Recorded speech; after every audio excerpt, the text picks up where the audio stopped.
नमस्कार, सत श्री अकाल, आदाब, हेलो, हाय, केम छो, क्या हाल चाल गाइस। मेरा नाम है शिवम गुप्ता और आप देख रहे हो इंजीनियर अड्डा। यहाँ पर मैं आ चुका हूँ आप लोगों के लिए एक बहुत ही बढ़िया सी एक नोटिफिकेशन की थोड़ा सा एक्स्ट्रा इन्फॉर्मेशन लेकर के। That is all about this office of the controller general of the patents design and the trademarks department for the promotion of industry and internal trade, ministry of commerce and industry, government of India. मतलब इतना बड़ा नाम है। अब guys यहाँ पर होता क्या है, सबसे पहले ये समझ लेते हैं। ऑल अबाउट मैं आप लोगों को ईच एंड एवरीथिंग बताऊंगा। यहाँ पर होता क्या है सबसे पहले ये समझ लेते हैं। जितने भी आप लोगों ने ट्रेड मार्क्स देखे होंगे ना, जो इंडिया में लगते हैं, ये सारी की सारी चीजें जो मिनिस्ट्री ऑफ कॉमर्स में जो सारी चीजें आती है ना, जो इंडस्ट्री के बारे में हम बात करते हैं, उसमें जितने भी ट्रेड मार्क्स वगैरह होते हैं, जितने भी हम पेटेंट्स कराते हैं, उन सब का यहाँ पर रोल होता है। और उसमें ये मिनिस्ट्री आप लोगों का काम करती है। जैसे हम बोलते हैं ना कि ये हमारा, हमने इसको पेटेंट करा लिया है, तो पेटेंट कराने के लिए आप जहां पर जाते हो वो है ये मिनिस्ट्री। अब इस मिनिस्ट्री में बहुत सारे एग्जाम्स, मतलब बहुत सारी वैकेंसीज आई हुई हैं, अप्रोक्सीमेटली 500 प्लस है ना। 56,000 से ऊपर इसकी सैलरी है, ये भी आप लोगों को बता देता हूं। और इसमें बहुत ही अच्छा ऑप्शन है आप लोगों के लिए सेलेक्ट होने का। रीजन सबसे पहला, बीटेक एलिजिबल है। जी हाँ दोस्तों, यहाँ पर बीटेक ही है। मतलब अगर आप लोगों ने इंजीनियरिंग करी है तो फिर आप लोगों के लिए एक बहुत अच्छा ऑप्शन है, क्योंकि मोस्ट ऑफ द टाइम क्या होता है, डिप्लोमा होल्डर्स एंड बीटेक साथ में आते हैं, या फिर most of the time diploma आते हैं। इसमें बीटेक भी आया है। सबसे बड़ी चीज जो आपको बता रहा हूं, अब इसमें क्या क्या है, कैसे कैसे एग्जाम का पैटर्न होने वाला है, किस तरीके से एग्जाम होगा, कब होगा, उन सारी चीजों के बारे में आप लोगों से डिस्कशन करने वाला हूं। सबसे पहले गाइस आप लोगों को बता दूं कि यहाँ पर ये जो आप लोगों की जॉब है, इसका पूरा का पूरा नोटिफिकेशन है, जिसकी पीडीएफ मैं डलवा दूंगा आप लोगों के डिस्क्रिप्शन बॉक्स में, जिसको आप फिर से खुद से भी पढ़ सकते हो। यहाँ पर इन्होंने जनरल इंस्ट्रक्शंस में बता दिया कि भाई क्या क्या चीजें हो रही है। ऑल कैंडिडेट है mandatory required to reach this information, जो इनमें लिखा हुआ है उसके बारे में। अब सबसे पहला आ जाता है कि इसको आप लोगों को कहां पर अप्लाई करना है। सबसे पहले एप्लीकेशन के बारे में है, तो आप लोगों को याद रखना है कि जो एप्लीकेशन है वो आप लोगों को कहां पर यूज करना है। तो मेरे दोस्त www.qcin.org पे जाना है। इसके अलावा किसी और वेबसाइट में या फिर किसी और तरीके से आप लोगों को यहां पर अप्लाई नहीं करना है। सिर्फ एक ही चीज है, that is www.qcin.org, right. BTech eligible है, आप लोगों को ये बता दे रहा हूं। फिर उसके बाद गाइस आगे बढ़ते हुए आप लोगों को एक चीज और दिखाता हूं। यहां पर एग्जामिनेशन फीस के बारे में है कि एग्जामिनेशन फीस कितनी होगी। तो अगर देखा जाए तो इसकी एग्जामिनेशन फीस थोड़ा सा ज्यादा है, दैट इज 1000 रुपीज। लेकिन आप लोगों को बता दूं ये वर्थ है, क्योंकि यहाँ पर आपका सिलेक्शन होना थोड़ा ज़्यादा पॉसिबल हो जाता है, क्योंकि कंपटीशन कम होगा, सिर्फ बीटेक एलिजिबल वाले स्टूडेंट्स होंगे। फिर उसके बाद गाइस अगर मैं आप लोगों को रिलैक्सेशन वगैरह, इसमें तो आप लोगों को जाना नहीं है ना, क्योंकि मोस्ट ऑफ द टाइम आप लोगों के लिए बहुत ज़्यादा इंपॉर्टेंट नहीं होता है। सबसे ज़्यादा जो इंपॉर्टेंट है वो है इसकी सैलरी। तो इसकी जो सैलरी जा रही है वो 56,000 रुपीज़ से लेकर के 1,77,500 रुपीज़ है। अब इसमें एक चीज़ याद रखना, ये जो सैलरी है बेसिक है, इसके बाद आप लोगों को अलाउंसेस भी मिलेंगे, राइट। जो गवर्नमेंट इंडिया के अलाउंसेस होते हैं वो भी आप लोगों को मिलेंगे।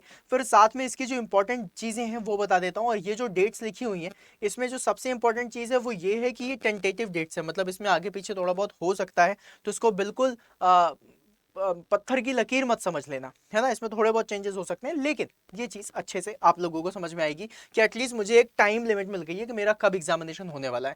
14 जुलाई से इसकी एप्लीकेशन की प्रोसेस शुरू हो जाएगी। मतलब आज आप लोग देखो तो आपके पास कम से कम 10 दिन का टाइम है, जिसमें से आप इसमें देख सकते हो बहुत अच्छे से।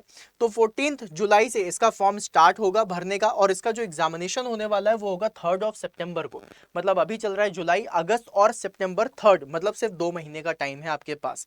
कैसा कैसा एग्जाम होता है वो भी आप लोगों को बताऊंगा, ठीक है। फिर उसके बाद गाइस आगे बढ़ते हैं। आगे बढ़ने के बाद यहाँ पर जब आप प्री दे दोगे, प्री आप में अगर आप सेलेक्ट हो गए तो फिर आपको मेंस देना मिलेगा। और मेंस देने के लिए आप लोगों को बता दूं, मेन एग्जामिनेशन कब है, 1 अक्टूबर को। मतलब सितंबर, 3 सितंबर को एग्जाम, 1 अक्टूबर, मतलब सितंबर के बाद अक्टूबर आता है, और अक्टूबर में आप लोगों का क्या है, यहाँ पर मेंस का एग्जामिनेशन है। और मेंस के एग्जामिनेशन के बाद आप लोगों को यहाँ पर प्रॉपरली 16 अक्टूबर को आपको रिजल्ट आ जाएगा। अब 16 अक्टूबर को रिजल्ट आया, दिवाली का टाइम चल रहा है, उसी समय आप लोगों को क्या मिलेगा, इंटरव्यू का एडमिट कार्ड। और इंटरव्यू होगा आपका 11th एंड 12th नवंबर को। मतलब 11-12 नवंबर को इंटरव्यू, और उसका जो रिजल्ट आएगा वो कब आ जाएगा, 17 नवंबर को। ये साल एंड होने से पहले आप लोगों के हाथ में सरकारी नौकरी होगी, वो भी बहुत शानदार सी नौकरी। मतलब लग रहा है ना, विद इन 6 मंथ्स हर चीज हो जाएगी मेरे लाल। ईच एंड एवरीथिंग आप लोगों का इसमें होने वाला है। अलॉन्ग विद दैट आप लोगों को एक चीज और बता देता हूं। ये जो आप लोगों ने देखा 6 महीने में आप लोगों को नौकरी मिल रही है, मतलब दिसंबर में जैसे ही दिवाली खत्म हुई, दिवाली खत्म होने के बाद आप लोगों को नौकरी मिल जाएगी, राइट। अब इसके बाद थोड़ा सा और आगे आते हैं, ये सारी चीजें उन्होंने कहानी बता दी है। अब आप लोगों को examiner of patents and design इनकी कहानी पूरी बताइए कि भाई क्या होने वाला है, लेकिन इसमें जो एग्जाम है, एग्जाम की कैटेगरी बताता हूँ कि इन्होंने क्या चीजें बताई हैं, ठीक है। एग्जाम की कैटेगरीज बता देता हूँ। सबसे पहले कैटेगरी ये है कि इसमें प्री होगा और प्री नॉन टेक होगा, फिर उसके बाद मेंस होगा। मेंस में 2 पेपर होने, एक नॉन टेक का होगा और एक टेक्निकल होगा। डिस्क्रिप्टिव, राइट, ये सबसे इंपॉर्टेंट है, डिस्क्रिप्टिव पेपर होगा, प्लस उसके साथ आप लोगों का इंटरव्यू होगा। जब ये 3 चीजें होंगी उसके बाद आपका सिलेक्शन विद इन 6 मंथ्स हो जाएगा।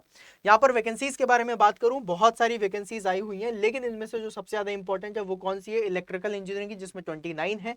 उससे भी ज्यादा इंपॉर्टेंट है आप लोगों की मैकेनिकल इंजीनियरिंग की जिसमें 99 वैकेंसीज है, राइट। और सिविल इंजीनियरिंग में 9 वैकेंसीज है। कहने का मतलब क्या है कि जो मैकेनिकल वाले हैं उनके लिए 4 चांद लग सकते हैं। 99 वैकेंसीज है, 99 लोग सेलेक्ट होंगे, ठीक है।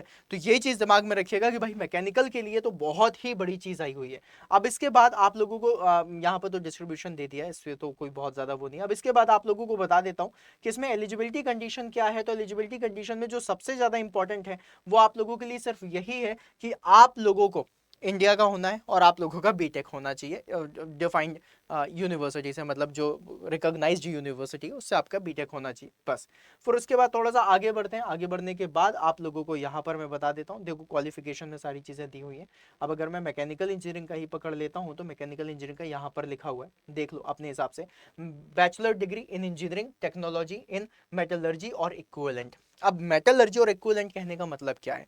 मेटलर्जी और इक्विवेलेंट कहने का मतलब जैसे बहुत सारे स्टूडेंट्स होते हैं जो प्रोडक्शन इंजीनियरिंग के हैं। अब कहने के लिए तो मैकेनिकल की पोस्ट है, production equivalent to mechanical engineering.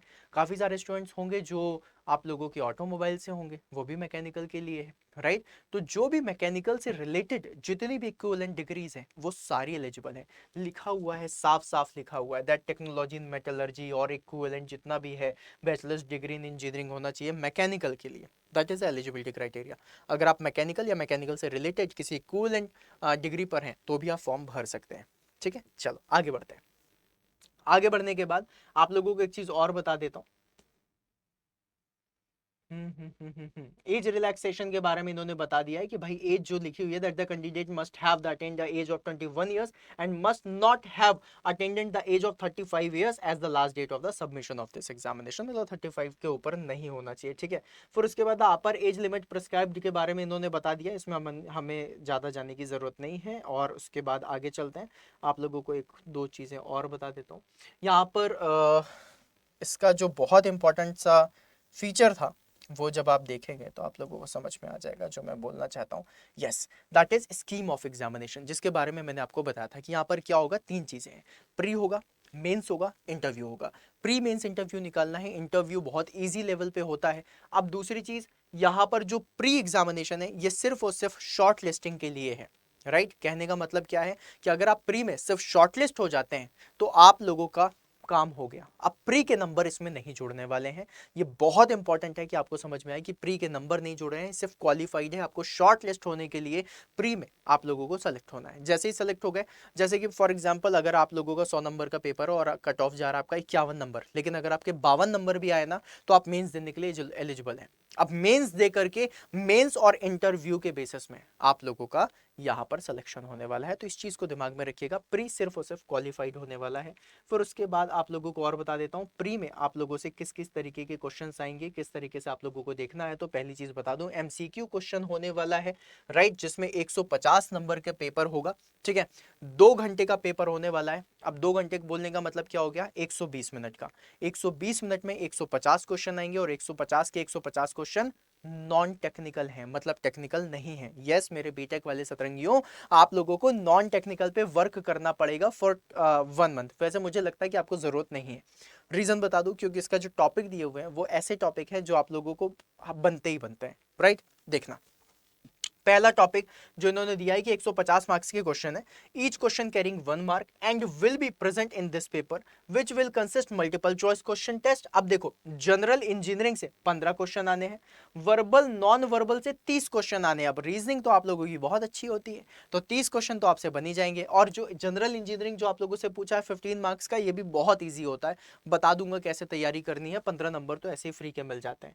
फिर उसके बाद एप्टीट्यूड। एप्टीट्यूड क्या है? एक तरीके का एटीट्यूड है। तो अगर देखा जाए कि भाई किस तरीके से आप मैथमेटिक्स सॉल्व करते हो, बस यही है, कैलकुलेशन में आप लोग बहुत तेज होते हो, तो 30 क्वेश्चन आपके इससे आने। और फिर उसके बाद जनरल इंजीनियरिंग या फिर आप लोग को बोल दो, सॉरी जनरल इंजीनियरिंग बोल रहा हूँ, जनरल नॉलेज और करंट अफेयर्स, उससे 30 क्वेश्चन आने हैं। और जनरल साइंस से आप लोगों के कितने क्वेश्चन आने हैं? 30 क्वेश्चन। फिर उसके बाद जो इसमें लिखा हुआ है IP legislation in India, then वीपो एंड रिलेटेड जो ट्रीटीज है, जो जितनी भी ट्रीटीज होती हैं, उनसे 15 क्वेश्चन आने हैं। तो इन्होंने बता दिया है कि भाई किस किस से कितने क्वेश्चन आने वाले हैं, आप उसी हिसाब से अपने प्रोडक्शन मतलब अपने क्वेश्चंस को तैयार करो और प्रॉपर एक पूरा प्लान बना लो, अपनी एक स्ट्रेटजी बना लो कि मुझे इनमें से इतने नंबर तो लेकर के आने ही आने।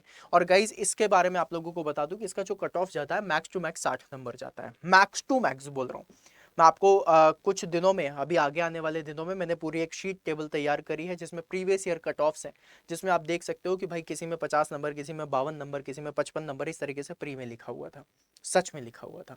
वो सिर्फ कट ऑफ है जो इतना कम जाता है। 60 नंबर लाना बहुत बड़ी बात नहीं होगी, क्योंकि 30 में से 25 क्वेश्चन तो आपके रीजनिंग के सही होने ही होने हैं, और 30 में से 25 क्वेश्चन तो आप लोगों के एप्टीट्यूड के सही होने हैं। तो 50 क्वेश्चन तो फ्री में मिल रहे हैं आप लोगों को। साथ में आप लोगों को बता दूं, जनरल नॉलेज, करंट अफेयर्स और जनरल साइंस। जनरल साइंस से बहुत सिंपल सिंपल से क्वेश्चन आते हैं, आप लोगों ने दीप सर की क्लास करी होगी, जनरल साइंस आपका उससे कवर हो जाएगा। जनरल नॉलेज, करंट अफेयर्स जो आप लोग डेली पढ़ते हो, जो नोटिफिकेशन आते हैं, वो सारी चीज़ें जो आपके एप्लीकेशन अड्डा 24/7 के एप्लीकेशन में भी जो नोटिफिकेशन आते हैं, अगर आपने सिर्फ वही पढ़ लिया तो आपका जीके करंट अफेयर्स बहुत ईजी तरीके से रेडी हो जाता है। साथ में आप पिंकी मैम की क्लास भी देख सकते हैं जो डेली चलती है, उसमें भी वो करंट अफेयर्स बहुत अच्छे तरीके से तैयार कराती हैं। दीप सर साइंस बहुत अच्छे से करवाते हैं, मतलब अगर आप लोगों ने दीप सर की क्लास देखी तो आप लोग बिल्कुल दीवाने हो जाओगे साइंस के। और 30 नंबर फ्री के आप लोगों को मिल जाएंगे साइंस के भी। तो अब सोचो, इतने सारे मैंने अगर आप लोगों को पॉइंट बता दिए, 150 क्वेश्चन है, और अगर मैं कहता हूँ 50% भी अगर आप लोगों ने कट ऑफ देख लिया तो बहुत है आप लोगों के लिए, ठीक है। तो 150 में से 75 नंबर भी आप लेकर के आ रहे हो, वैसे टारगेट तो बोलो 150 में से 150 का, लेकिन अगर नहीं है फिर भी मुझे आप लोगों को लगता है कि इतना आप लोगों को करना चाहिए, राइट। ओके, अब देखो मिनिमम क्वालिफाइंग मार्क्स कितना बता रहा है, देख लो। Minimum qualifying marks for this UR के लिए 30% है, और अगर देखा जाए कि भाई यूआर के लिए 30% कहने का मतलब कितना हो जाता है, 1/3 of this 150 marks, that is 50 number, है ना। तो इस तरीके से 50 नंबर का मिनिमम क्वालिफाइंग होता है, जो तो आप लोगों को लेकर के आना है। और उससे ऊपर जो आएगा वो है आप लोगों का जो चेंजेस देखने के लिए मिलेंगे कि भाई साहब कितने में से कितने आ रहे हैं, राइट। अब जैसे कि फॉर एग्जाम्पल यहाँ पे जितने लोग सेलेक्ट होंगे वो कितने सेलेक्ट हो रहे हैं उसके बारे में बता देता हूँ। यहाँ पर लिखा हुआ है कि जो भी लोग सेलेक्ट होंगे उसमें बताया कि जैसे कि लेटेस्ट कंसीडर 100 वैकेंसीज हैं, तो नंबर ऑफ क्वालिफाइंग कैंडिडेट्स जो होंगे वो 20% हो जाएंगे किसके उसके क्या बोलते हैं, जो वैकेंसीज हैं प्री से मेंस में जाने के लिए। तो अब जैसे 99 है तो मान लेते हैं वो 100 है, तो लगभग 2000 लोगों का सिलेक्शन होगा जो मेंस दे पाएंगे, ठीक है। और उन 2000 लोगों में से आप लोगों का मेंस का एग्जामिनेशन होगा, जिसमें कंडक्शन होगा उसका कि भाई कितने पेपर मतलब कितने नंबर आएंगे, और उसी हिसाब से आपका मेंस और इंटरव्यू होगा। अब देखो मेंस के लिए भी इन्होंने बहुत अच्छे तरीके से बिल्कुल रिकॉग्नाइज तरीके से बता दिया कि आपको क्या क्या पढ़ना है। इन्होंने बता दिया मेंस एग्जामिनेशन होने वाला है, 2 पेपर होंगे। पहला पेपर होगा आपका ओएमआर शीट पे, और दूसरा पेपर होगा डिस्क्रिप्टिव, मतलब अब उसमें ओएमआर शीट हो जिस तरह गोल गोल करके नहीं भरते हैं, राइट, वैसा भरना है। तो ओएमआर शीट का पहला पेपर है, दूसरा पेपर डिस्क्रिप्टिव होगा, और पहले पेपर में आपको कितना 100 मार्क्स मिलेंगे और दूसरे पेपर में आपको 300 मार्क्स मिलेंगे, मतलब टोटल 400 नंबर का डिस्क्रिप्टिव है। अब वो जो 100 मार्क्स का ओएमआर शीट वाला, अब ओएमआर शीट आ गई, अब उसमें क्या भरोगे, उसमें भी नॉन टेक्निकल है। देखो लिखा हुआ है paper 1 will be of the 2 hours duration, 120 minute का होगा, विल कंप्राइजेस 100 क्वेश्चंस, मतलब 120 मिनट में आप लोगों को 100 क्वेश्चंस करने हैं। अब यहां पे कह रहा है each question carrying 1 mark, general knowledge और करंट अफेयर्स के 20 मार्क्स होंगे, जनरल एप्टीट्यूड के 20 मार्क्स, एलिमेंट्री मैथमेटिक्स जिसे हम एप्टीट्यूड से थोड़ा सा आगे बढ़ाते हैं, राइट, उसके 20 मार्क्स होंगे, इंग्लिश लैंग्वेज के 20 मार्क्स होंगे, और जो आप लोगों का इंटेलेक्चुअल प्रॉपर्टी राइट्स वगैरह है जिसे हम आईपीआरस वगैरह बोलते हैं, उसके 20 क्वेश्चंस होंगे, राइट। तो 20 मार्क्स उससे मिल जाएंगे। अब पेपर 2 के बारे में अगर देखा जाए तो पेपर 2 में आप लोगों का 3 घंटे का पेपर होगा, 300 मार्क्स का क्वेश्चन होगा, और उसमें आप लोगों से प्रॉपर टेक्निकल क्वेश्चंस पूछे जाएंगे जो आपके तैयारी के लिए जो बने हुए हैं, राइट, ये है। फिर उसके बाद इसने पूरा पूरा बता दिया है that the cumulative marks obtained in the paper 1 and paper 2 of mains, not of pre, मतलब पेपर 1 और पेपर 2 से जो क्यूमुलेटिव मार्क्स आ रहे हैं वो 80% है। 80% कहने का मतलब समझ रहे हो, जैसे आपका सिलेक्शन होने वाला है तो सिलेक्शन में जो मेंस के मार्क्स हैं वो 80% वेटेज रखते हैं और 20% इंटरव्यू रखता है, तो टोटल मिला के 100% ऐसा हो रहा है। मतलब 80% आपको, अगर आपका मेंस तगड़ा चला गया तो बहुत तगड़े चांसेस हो जाते हैं कि आप लोगों का सिलेक्शन डन होगा, बहुत तगड़े चांसेस हो जाते हैं, इस चीज को याद रखिएगा, ठीक है। फिर उसके बाद आगे बढ़ते हैं, कह रहा है that the number of candidates to be eligible for the interview may be about 5 times of the total approximate number of the vacancies filled through the recruitment. मतलब कहने का क्या है, आप समझिएगा, जितने लोग फॉर्म भर रहे हैं उनमें से 2000 लोग मेंस में सेलेक्ट होंगे और 500 लोग इंटरव्यू के लिए जाएंगे। अब देख लो, 500 लोगों में से 100 लोगों को सेलेक्ट करना है, और आप लोगों को तो पता ही है कि आप 5 में से तो एक हो ही सकते हो यार, आपकी इतनी मेहनत है, इतनी आपने तैयारी करी हुई है, इतने सालों से तैयारी कर रहे हो, थोड़ी और तैयारी करनी है और उन 5 में से एक आपको होगे, ठीक है। ये चीज दिमाग में रखना। तो भाई साहब आपको मेंस के बारे में भी पता चल गया। अब जो आपका इंटरव्यू है उसका भी नंबर बता देता हूं। इंटरव्यू आप लोगों का 100 नंबर का है। टोटल आप लोगों को पता चल गया 400 नंबर का मेंस है, जिनमें से 100 नंबर का, उन 400 में से 100 नंबर आपका प्री मतलब नॉन टेक वाला हो गया, और 300 नंबर आप लोगों का टेक्निकल हो गया। 400 ये हो गए और 100 नंबर आप लोगों का किसका होगा, इंटरव्यू का, और इन 500 नंबर में से ही आप लोगों का सिलेक्शन होगा, ठीक है। टोटल 100 निकाले जाएंगे, टॉप 100। मीडियम ऑफ एग्जामिनेशन, ये बहुत ज्यादा जरूरी है जानना कि मीडियम ऑफ एग्जामिनेशन कैसा होने वाला है। तो इसमें ऐसा बोला जाता है कि आप जिस पोस्ट में जा रहे हो उस पोस्ट में इंग्लिश की बहुत ज्यादा जरूरत है, इसलिए ये जो मीडियम ऑफ एग्जामिनेशन है वो सिर्फ और सिर्फ इंग्लिश में होगा। आपका मेंस भी इंग्लिश में होगा और आपका इंटरव्यू भी इंग्लिश में होगा। तो अगर इंग्लिश बोलने में दिक्कत आ रही है देन 2 महीने में इंग्लिश कम्युनिकेशन में थोड़ा सा मेहनत कर लीजिएगा। बोलना बहुत आसान होता है, आपको पता है, ग्रामर आपकी बहुत अच्छी है, बस बोलने की कोशिश करो। और ऐसा नहीं कि आप लोगों को बस बहुत ही ताबड़तोड़ इंग्लिश बोलनी है, नहीं, अपनी मन की भावनाएं सामने वाले को समझा दो, राइट, बस इतना है ना। अब आपको एक एग्जांपल देता हूं जिससे आप लोगों को समझ में आ जाएगा। जैसे कि फॉर एग्जांपल अगर मुझे बोलना है that how are you, right, तो अब इसके तो 2 तरीके हो सकते हैं। इट्स नॉर्मली बोल दो हाउ आर यू, यार व्हाट आर यू डूइंग, है ना, तुम क्या कर रहे हो, राइट। तो अब इस तरीके से बोल दिया व्हाट आर यू डूइंग, या फिर इसे और तगड़ी इंग्लिश में बोलते हैं what are you up to, right, what were you up to, तुम क्या कर रहे थे, तुम क्या कर रहे हो। इसको इस तरीके से बोल सकते हैं what are you doing, right. तो अगर आप सिंपल लैंग्वेज बोल रहे हो ना तो भी सही है, मतलब तुम्हें बोलना है आई एम सरप्राइज्ड या फिर बोलो आई एम फ्लैबरगैस्टेड, है ना। तो भाई अगर तुम आई एम फ्लैबरगैस्टेड नहीं बोल रहे हो, तुम सिंपल बोल रहे हो आई एम सरप्राइज, तो भी चल जाएगा, राइट। तो इंग्लिश में सिंपल होना चाहिए इंग्लिश, जो आप सामने वाले को एक्सप्रेस कर पाओ, जो सामने वाले को समझ में आ जाए, है ना। आ उ ई, छोटा बड़ा, छोटी बड़ी, ये नहीं करना है आप लोगों को। बाकी आपकी कम्युनिकेशन अच्छी हो जाएगी, 2 महीने प्रैक्टिस करनी है बस, ठीक है, ओके। अब उसके बाद इस लिस्ट का कुछ बहुत ज्यादा वो नहीं है, इसको थोड़ा सा किनारे करते हैं। अब उसके बाद यहां पर आ जाता है सबसे इंपॉर्टेंट आपका सिलेबस। तो मैं आपको सिलेबस दिखा देता हूँ फटाफट से, राइट। सिलेबस में बायोटेक्नोलॉजी से तो बहुत ज़्यादा वो नहीं है, मैं एक बार मैकेनिकल का देख लेता हूँ। अगर आप लोगों को मैकेनिकल पे दिख गया तो बहुत ही ईजी हो जाएगा। ये सारे सिलेबस दिए हुए हैं बेसिकली गाइज। इससे आप लोगों को एक चीज़ और पता चल जाती है कि सिलेबस अगर आप लोगों को डिटेल्ड मैनर में मिल गया तो आप लोग इसकी बहुत बढ़िया तरीके से तैयारी कर सकते हो, बहुत बढ़िया तरीके से आप पढ़ भी सकते हो, ठीक है। पर आप लोगों को एक चीज और भी बतानी है, मतलब यू गाइज आर लगी कि अभी इस समय आप लोगों का एग्जामिनेशन आया है जहां पर आप लोग बहुत अच्छे तरीके से मेहनत कर सकते हो और अच्छे तरीके से आप लोग इसमें तैयारी कर सकते हो। बहुत बढ़िया एक ऑप्शन है, एक सॉल्यूशन भी है मेरे पास कि इसकी तैयारी को मैं किस तरीके से दिखाऊं, राइट। तो आप लोगों को दिखाता हूं and you will feel like वाह, इसे कहते हैं तैयारी जैसे हमें करना था, ठीक है, ओके। सारी चीजें बताऊंगा। हम्म,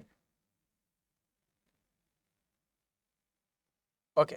मैं पहले मैकेनिकल इंजीनियरिंग का यहाँ पर ओपन कर लेता हूँ सो दैट इतने सारा इतना ज़्यादा सिलेबस है ना कि देखना पड़ जाता है। इलेक्ट्रिकल इंजीनियरिंग, इसके बाद मैकेनिकल है, ठीक है।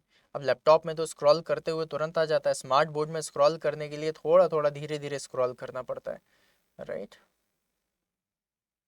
कंप्यूटर साइंस हो गया, निकल तो नहीं गया भाई साहब। फिजिक्स आ गया, मैकेनिकल वाले भी आ जाओ भैया, बहुत टाइम लगा रहे हैं आप तो। तो गाइस जितनी चीजें आप लोग पढ़ रहे हो ना, बस उसी चीज को थोड़ा सा डिस्क्रिप्टिव मैनर में लेकर के आना है। डेली की आपको तैयारी भी बता दूंगा किस तरीके से करनी है, क्या क्या चीजें पढ़नी है, कैसे कैसे करोगे सिविल इंजीनियरिंग। अब तो मैकेनिकल आ ही जाना चाहिए मेरे लाल, राइट? क्योंकि वो बहुत ज्यादा जरूरी है आपकी क्वेश्चन की प्रैक्टिस करना। देखो बनता बहुत है, लेकिन जब तक आप लोग तैयारी नहीं करोगे तब तक कहीं ना कहीं थोड़ा सा प्रॉब्लम आपको हो सकती है। ठीक है, ओके। मैकेनिकल इंजीनियरिंग ये आ गई। अब गाइज मैकेनिकल इंजीनियरिंग में देखा जाए तो ये जो इन्होंने बेंडिंग लिखा है, बेसिकली बेंडिंग नहीं है, यहाँ पर आप लोगों को प्रॉपरली दिख रहा है कि ये मैकेनिक्स का पोर्शन है। मैकेनिक्स में आप लोगों को चीजें थोड़ा सा मेहनत करनी है। फिर उसके बाद इंजीनियरिंग मटेरियल्स आ गया, दैट इज मटेरियल साइंस। फिर थ्योरी ऑफ मशीन आ गया, मैन्युफैक्चरिंग आ गया। मैन्युफैक्चरिंग में आप लोगों से मेट्रोलॉजी के भी क्वेश्चन पूछे हैं, मतलब काफी कुछ थ्योरी क्वेश्चन इसमें डाल दिया है मैन्युफैक्चरिंग में। तो जरूरी नहीं है कि डिस्क्रिप्टिव पेपर है तो आपसे सिर्फ और सिर्फ क्वेश्चन जो पूछे जाएंगे वो न्यूमेरिकल ही पूछे जाएंगे, नहीं, ऐसा कभी नहीं होता। डेरिवेशन बहुत सारे आते हैं डिस्क्रिप्टिव में। आप लोगों से स्टैटिक डेटा पूछा जाता है जिसको आप लोगों को डिफाइन करना होता है अपनी लैंग्वेज में। आप लोगों से जो क्वेश्चन पूछे जाएंगे वो अबाउट द ऑब्जेक्ट पूछा जा सकता है, जैसे कि कास्टिंग में पूछ लेगा कि सर्च कास्टिंग क्या होती है, शेल कास्टिंग क्या होती है ना, इसके बारे में भी आप बात कर सकते हो, है ना। या फिर आप लोगों से टाइप्स ऑफ पैटर्न्स पूछ लेगा। या फिर वेल्डिंग में अगर हम आते हैं तो आप लोगों से पूछ लेगा प्लाज्मा आर्क वेल्डिंग क्या होती है। या फिर आप लोगों से पूछ लेगा रेजिस्टेंस आर्क वेल्डिंग क्या होती है। या फिर टाइप्स ऑफ रेजिस्टेंस वेल्डिंग पूछ लेगा, ऑक्सीएसिटिलीन वेल्डिंग पूछ लेगा। कुछ भी इस तरीके से पूछा जा सकता है जो थ्योरी कॉन्सेप्ट में आता है। न्यूमेरिकल भी बनते हैं, सॉलिडिफिकेशन टाइम से न्यूमेरिकल बन सकता है कि भाई इसका सॉलिडिफिकेशन टाइम क्या होगा ना, शार्पनॉफ्स प्रिंसिपल आप लोगों को तो सब पता ही है, मैंने सिखाया हुआ है, राइट। फिर उसके बाद आप लोगों से ये वाली चीज गाइज एक बार देख लेना जो मैं आप लोगों को बता रहा हूं, ये थोड़ा सा इंपॉर्टेंट है, राइट। ये जो यहां पर लिखा हुआ है ना, इसको समझो। यहां से ये जो क्वेश्चन स्टार्ट हो रहा है, सिस्टम प्लानिंग हो गया, फोरकास्टिंग मेथड्स हो गए based on the regression and decomposition हो गया, design balancing the multiple sorry multi models and क्या है आप लोगों का assembly lines, then inventory management, probabilistic inventory, right. अब ये जो पोर्शन है ना, that is for the industrial engineering. Industrial engineering हम लोगों ने बहुत कम पढ़ी होती है ना, इसका भी सॉल्यूशन आप लोगों को बताऊंगा। तो ये जो पोर्शन चल रहा है ना, that is quality cost system हो गया, मैनेजमेंट ऑफ द रिसोर्सेज हो गया, ये सारी चीजें आप लोगों को किसमें मिल जाती है, इंडस्ट्रियल में। Then after that thermodynamics, gas turbine and turbine. इसका कहने का मतलब क्या है, थर्मोडायनेमिक्स में आप लोगों से पूछा जाएगा आप लोगों का थर्मोडायनेमिक्स, आरएसी, आईसी इंजन और पावर प्लांट। ठीक है, बेसिकली जो क्वेश्चंस आपसे पूछे जाएंगे मेंस में वो पूछे जाते हैं आप लोगों से थर्मोडायनेमिक्स और पावर प्लांट इंजीनियरिंग से, इसको याद रखिएगा। प्लस उसके बाद आ जाता है हीट ट्रांसफर। अब हीट ट्रांसफर का ये जो आप सिलेबस देख रहे हो गाइस, ये बहुत ज्यादा इंपॉर्टेंट है समझना, क्योंकि हीट ट्रांसफर आप लोगों से बनती होगी, बहुत सारे एग्जाम में नहीं पूछा जाता है, लेकिन हीट ट्रांसफर आप लोगों से बहुत ज्यादा क्वेश्चन आते हैं हीट ट्रांसफर के। ठीक है, फिर उसके बाद आईसी इंजन जिसके बारे में मैंने बताया, स्टीम इंजीनियरिंग हो गया। अब ये जो स्टीम इंजीनियरिंग है ये बहुत ही कम सा पोर्शन होता है जिसमें आप लोगों को सिर्फ और सिर्फ मतलब स्टीम नोजल्स हो गए, स्टीम टर्बाइंस हो गई, है ना, बॉयलर्स वगैरह हो गए, ग्रॉट हो गया, है ना, इन सब के बारे में होगा। फिर रेफ्रिजरेशन और एयर कंडीशनिंग आ गया। फिर उसके बाद मेटलर्जिकल इंजीनियरिंग आ जाती है। तो ये जो आप लोगों ने देखा इससे क्वेश्चन आते हैं। अच्छा, रेफ्रिजरेशन एयर कंडीशनिंग में अगर सबसे ज्यादा क्वेश्चन पूछे जाते हैं तो साइकोमेट्री से पूछे जाएंगे। एयर कंडीशनिंग से काफी बढ़िया क्वेश्चंस बन जाते हैं, मतलब चार्ट वगैरह यूज किया जाता है तो उसके क्वेश्चंस बन जाते हैं। मैंने आपको इतना डिस्क्रिप्टिव क्यों बताया है उसका भी रीजन दे देता हूं। डिस्क्रिप्टिव इसलिए बताया सो दैट आपको पता चले कि मुझे तैयारी कैसे करनी है। अब गाइज यहां पर अगर मैं आप लोगों को लेकर के चलूं वापस से, इतनी सारी चीजें मैंने आपको बता दी, अब मैं वापस से थोड़ा सा डेट्स में लेकर के चल रहा हूं गाइस, क्योंकि ये बहुत ज्यादा इंपॉर्टेंट है समझना। हमने सब देख लिया कि ठीक है भैया इतनी सारी चीजें पूछी जा रही हैं, राइट। अब थोड़ा सा एग्जाम के पर्सपेक्टिव से डेट्स देखते हैं सो दैट आपको तैयारी के बारे में पता चल सके, right. Most of the time आप लोगों ने देखा होगा कि एग्जामिनेशन के लिए टाइम बहुत होता है, लेकिन इस एग्जाम में टाइम नहीं है। अगर मैं मेंस लेकर के चलता हूं, देखो प्री की तैयारी तो आप लोग करोगे, नॉन टेक्निकल की तैयारी 1 महीने 2 महीने चलेगी, राइट। क्योंकि एग्जाम के लिए तो आपको करनी पड़ेगी, 2 महीने तैयारी करनी है। लेकिन 2 महीने तैयारी करने के बाद 3 सितंबर से 1 अक्टूबर ज्यादा टाइम नहीं है। ज्यादा से ज्यादा देखा जाए तो सितंबर से अक्टूबर तक में आपको कितना 30, अगर मैं बोलूं तो 27, और यहाँ पर एक 27 दिन का टाइम मिलेगा। 27 दिन में मैकेनिकल का डिस्क्रिप्शन तैयार करना, डिस्क्रिप्टिव पेपर के लिए तैयारी करना नेक्स्ट टू इम्पॉसिबल है। किसी भी क्लास में चले जाओगे तो ज्यादा से ज्यादा डेली अगर 2 घंटे की भी क्लास लेते हो तो आप लोगों से ज्यादा से ज्यादा 30 35 40 क्वेश्चन सॉल्व कर पाओगे मेंस के। फिर और तैयारी कैसे करें, उसके लिए सेल्फ स्टडी की बहुत ज्यादा जरूरत यहां पर पड़ेगी ही पड़ेगी। अब गाइज अगर मैं आज से टारगेट बनाऊं, अभी जुलाई चल रहा है और जुलाई का आधा महीना, अक्टूबर सॉरी सितंबर और अगस्त, लगभग 2.5 महीने का टाइम है। अब 2.5 महीने में अगर आप लोगों को तैयारी करनी है तो कैसे तैयारी करोगे? टफ है, इम्पॉसिबल नहीं है। अब इसके लिए तुम्हें राइट सोर्स की जरूरत पड़ेगी, राइट कंटेंट की जरूरत पड़ेगी, हर चीज जो बहुत ज्यादा इंपॉर्टेंट है तुम्हारे लिए, उन सारी चीजों की जरूरत पड़ेगी। और उसी लिए मैं आप लोगों को एक शॉर्ट सोल्यूशन देता हूं, वन स्टॉप सोल्यूशन देता हूं, जहां पर तुम्हें कहीं और भटकने की जरूरत नहीं पड़ेगी। और वो है गाइस ये, यू आर वेरी लकी कि मैंने अभी अभी ही ये किताब लॉन्च करी है।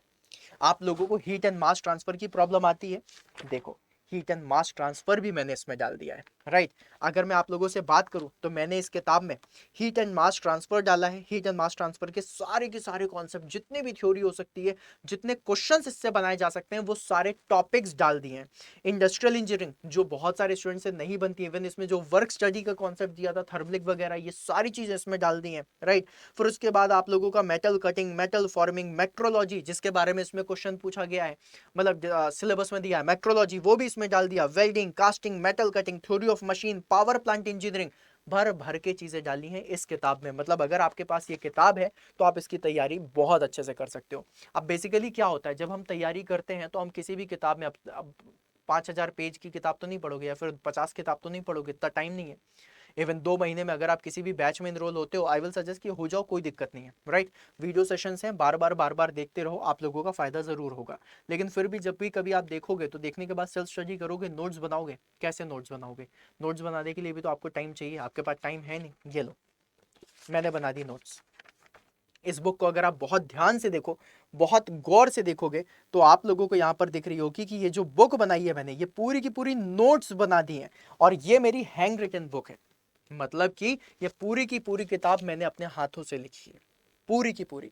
अब इसमें आप लोगों को वो सारी इंपॉर्टेंट चीजें मिल जाएंगी, जिस इंपॉर्टेंट चीज से आप यहां पर काम कर सकते हो। बहुत ही बढ़िया तरीके से आप मेहनत करके सारे के सारे एग्जामिनेशन में सेलेक्ट हो सकते हो। तो guys, this is the one stop solution, जहां पर आप लोग अपनी तैयारी को बेस्ट बना सकते हो। अब ये बुक आपको कैसे मिलेगी, किस तरीके से आप इस बुक में आगे बढ़ सकते हो, उसके बारे में आप लोगों को बता देता हूं। क्योंकि अगर आपके पास ये बुक है, देन आई कैन गारंटी कि आप लोगों में से जितने भी लोगों ने इस बुक को लिया, इस बुक में आप लोगों को वो सारी चीजें मिल जाएंगी जो एक एग्जाम को निकालने के लिए बहुत फायदेमंद होंगी, लाभप्रद होंगी। भाई डिस्क्रिप्टिव पेपर में लिखोगे, लेकिन लिखना क्या है, amount of question and amount of matter कहां से मिलेगा? इस किताब से मिलेगा। कितनी किताब पढ़ लोगे, कौन कौन सी चीजें हाईलाइट करनी है, मैंने इसमें कलर्ड बुक निकाली है इसलिए, सो दैट आप लोगों को हाईलाइट करने की जरूरत ना पड़े। रेड वेरी इंपॉर्टेंट, ग्रीन जो एग्जाम में पहले से पूछा जा चुका है, रेड भी बहुत ज्यादा पूछा जाता है, तो रेड और ग्रीन मैंने इंपॉर्टेंट और वेरी इंपॉर्टेंट के नाम से रखा है। प्लस ब्लू जिसमें कॉन्सेप्चुअल थ्योरी पूरी डाल दी है, प्लस उसके बाद ब्लैक जिसमें हेडिंग्स, वर्क डायग्राम्स, हर एक चीज इसमें भर दिया है, सो दैट आपको हाईलाइट करने की जरूरत नहीं पड़ेगी। आप लोगों को एक बार नोट्स बनाने की जरूरत नहीं है, क्योंकि किताब ही हैंड रिटन नोट्स है, पूरी की पूरी बुक हैंड रिटन है। और इसमें सिर्फ वही चीजें डाली हैं जो एग्जाम में आप लोगों से पूछी जाएंगी। अब आप अपनी तैयारी डिस्क्रिप्टिव लेवल पे जो करना चाहते हो, कैसे करोगे 2 से ढाई महीने के अंदर, इससे कर पाओगे। और इसके अलावा तुम्हारे पास और कोई ऑप्शन अभी बचेगा नहीं मेरे दोस्त। अगर तुम बहुत ज्यादा सीरियस हो, then you should have this book. और अगर आप तुम्हारे पास ये बुक है, देन आई कैन गारंटी कि तुम लोगों को इससे बहुत फायदा होगा। जिस भी स्टूडेंट ने इसको A to Z बिल्कुल सुबह शाम दूध के साथ ले लिया ना, तुम ये समझ लो कि तुम्हारा सिलेक्शन डन होगा होगा होगा, ये पक्की बात है। क्योंकि जितने भी चीजें हैं, अब HMT कहां ढूंढोगे तुम? किताब पूरी पढ़ने जाओगे, कितना टाइम लगेगा? HMT की नोट्स भी अगर देखो तो इतनी बड़ी होती हैं, किस तरीके से सॉल्व करोगे? उसमें जो टॉपिक दिए हुए हैं कैसे पढ़ोगे? इसी से ही पढ़ोगे। और इसी के लिए आप लोगों को बता दूं कि इसको लेना कैसे, वो भी समझा देता हूं। गाइज, आप लोग अड्डा 24/7 की वेबसाइट खोलोगे, वेबसाइट खोलने के बाद ऑल कोर्सेज में जाना, राइट। हाँ, बस एक ही चीज मैं बोलना चाहूंगा, this is only and only for mechanical engineering, right. मतलब प्रोडक्शन इंजीनियरिंग से हो, आप मेटलर्जी से हो, कहीं से भी हो, आप बुक ले सकते हो, क्योंकि मैकेनिकल इंजीनियरिंग का ही पूछा जाएगा। I am talking about electrical and civil engineering की, उनके लिए ये नहीं है, this is for mechanical engineering. अब गई जहां पर ऑल कोर्सेज में जाना, AE एग्जाम में जाओगे, किसी में भी चले जाना, जितने भी आपको सेक्शन दिख रहे हैं, जैसे कि मान लो JSSC में मैं गया, यहां पर जाना और सबसे नीचे देख लेना, सबसे नीचे, राइट। आई गेस JSSC में नहीं, अच्छा ये सिविल है, सॉरी सॉरी सॉरी, ये सिविल इंजीनियरिंग मैंने खोला था। यहाँ मैकेनिकल सेलेक्ट कर लेना, ठीक है, मैकेनिकल कर लेना। अब किसी में भी टच कर लो, है ना, किसी में भी टच कर लोगे, आप लोगों को यहाँ पर बुक्स दिखेंगी, बुक्स में क्लिक करना। जैसे आप बुक में जाओगे, ये देखो ये बुक दिख रही है, राइट। अब ये जो बुक दिख रही है आप लोगों को 504 रुपए की दिखाई दे रही है, लेकिन मेरे लाल, मेरा एक एग्जाम में, एग्जाम के पहले मेरा एक स्टूडेंट को लेकर के एक जो फेथ था, वो ये था कि मैं किसी भी चीज में स्टूडेंट के पैसे इतने नहीं खर्चे करवाऊंगा, क्योंकि मुझे पता है कि भाई पैसे बहुत मुश्किल से आते हैं और वैसे भी आपको फॉर्म भी भरना है। तो आई विल सजेस्ट कि भाई ये वाली किताब 500 से कम की होनी चाहिए। और 500 से कम की करने के लिए आप लोगों को बता दो, अब यहाँ पर बाय नाउ में क्लिक करना। बाय नाउ में क्लिक करने के लिए आप इसमें Y166 और Y166 के साथ S लगा देना। देखो मैं आपको कोड वापस से दिखाई देता हूँ, राइट। ये कोड है Y166 और S लगा देना। जैसे आप इस कोड को लगाओगे, ये जो बुक है आप लोगों की 500 से कम, दैट इज 491 रुपीज में आप लोगों को मिल जाएगी। और फिर उसके बाद जैसे आप यहाँ पर कंटिन्यू करोगे, आप लोगों का यहाँ पर आ जाएगा, अपनी डिटेल भर देना, full name, phone number, email, pin code, ये सारी चीजें डालने के बाद जैसे आप कंटिन्यू करोगे, आप लोगों की किताब आपके घर पहुंच जाएगी और फिर तैयारी करना शुरू कर दो। Along with that, आप लोगों को एक चीज और बता देता हूं, इस किताब में आप लोगों को पीछे ई बुक भी मिल जाएगी, वो भी फ्री। 149 रुपए की ई बुक है। अगर अलग से खरीदने जाते हो तो 149 रुपए लगेंगे, लेकिन अगर आप इसी में ही आते हो तो आप लोगों को एक चीज मैं बता दूं कि गाइज ये जो 149 रुपए की ई बुक है, ये भी आपको ऑलमोस्ट फ्री मिलने वाली है। आप ऑलमोस्ट क्या, एब्सोल्युटली फ्री मिलेगी। इसके पीछे QR कोड है, इस QR कोड को मतलब अपने फोन से स्कैन करना, इसके पीछे कोड भी लिखा हुआ है, जिस कोड से आपको ये बुक फ्री में मिलेगी उस कोड का यूज कर लेना। और जैसे आप उसका कोड का यूज करोगे, आपको ये बुक किताब बिल्कुल फ्री मिल जाएगी। आप उसका यूज कर सकते हो अपने प्री के जितने भी टेक्निकल एग्जाम होने वाले हैं उसके लिए, मेंस के लिए आप इसकी थ्योरी पढ़ सकते हो, जिससे आप लोगों का डिस्क्रिप्टिव लेवल पे काफी अच्छा कॉन्सेप्ट क्लियर हो जाएगा, जिसमें आप काफी अच्छे तरीके से लिख पाओगे। नोट्स बनाने की जरूरत नहीं पड़ेगी, हर चीज इसमें मिल जाएगी।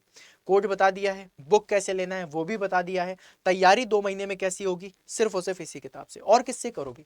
कोई वीडियो कोर्स, अगर तुम 300 घंटे का भी वीडियो कोर्स लेते हो और तुम्हारे पास सिर्फ और सिर्फ देखा जाए 60, 10, 70, 75 दिन है, राइट। कोई भी वीडियो कोर्स लोगे 300-400 घंटे का होगा, 75 दिन को भी अगर करते हो तो 7 चौक 28, 7 पना 35, लगभग 5 घंटे डेली का वीडियो कोर्स पढ़ो।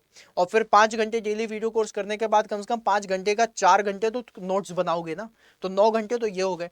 और फिर उसके बाद आप लोग खुद की भी तो प्रैक्टिस करोगे, डिस्क्रिप्टिव पेपर की प्रैक्टिस करनी है। और ये जो मैं आपको बता रहा हूँ 300-400 घंटे का सिर्फ टेक्निकल है, नॉन टेक्निकल भी होगा। तो जब आप इसकी प्रैक्टिस करोगे तो कैसे कर पाओगे? इसके लिए तो आपको कहीं ना कहीं ये चीज सोल्यूशन लेना पड़ेगा कि भाई अगर बुक है मेरे पास तो मैं उस बुक से पढ़ सकता हूँ और बढ़िया तरीके से तैयारी कर सकता हूँ, ना नोट्स बनाने की जरूरत ना कुछ। और गाइज इसमें एक चीज और भी खास बात है जो मैं आपको बताना चाहता हूँ। इस बुक में गाइज अगर आप देखें तो मैंने यहाँ पर अब स्टूडेंट में होता है यार, मैं भी जब था ना तो मुझे भी खुद का भी कुछ एक्स्ट्रा लिखने का मन करता था, मैं किताबों में ही लिखता रहता था। उस चीज को मैंने सॉल्व कर दिया है यहाँ पर। अगर आप इस किताब को देखें तो मैंने यहाँ पर इस तरीके से कुछ कुछ पेजेस के बाद ये खाली स्पेस भी दिया है। अगर आप देख पा रहे हो, ये देखो, ये खाली स्पेस मैंने दिया है सो दैट आप अपनी चीजें भी लिख सकते हो। अब आपका कोई भी थॉट है, कोई भी पॉइंट है जिसको आपको याद रखना है या फिर कुछ एक्स्ट्रा लिखना चाहते हो, खाली स्पेस है उसमें लिख दो, बढ़िया तरीके से लिख दो, सो दैट आप लोगों के पास खाली स्पेस है जिसमें आप लिख भी सकते हो, सारी चीजें कर सकते हो, बहुत शानदार तरीके से आप तैयारी कर सकते हो। तो तैयारी करने का one stop solution for this examination specially is this book. और ये मैं यही कहूंगा कि अभी 2-3 दिन पहले ही मैंने लॉन्च करी थी और एग्जामिनेशन का ये खबर आ गई, मतलब this is cherry on the cake, ऐसा है। तो guys this was all about today's session. I hope आपको सेशन अच्छा लगा होगा। तो अगर अच्छा लगा है, अगर आपकी कोई क्वेरी है तो आप जरूर कमेंट बॉक्स में डाल दीजिएगा। मिलते हैं फिर अपन नेक्स्ट सेशन में, तब तक के लिए बाय बाय।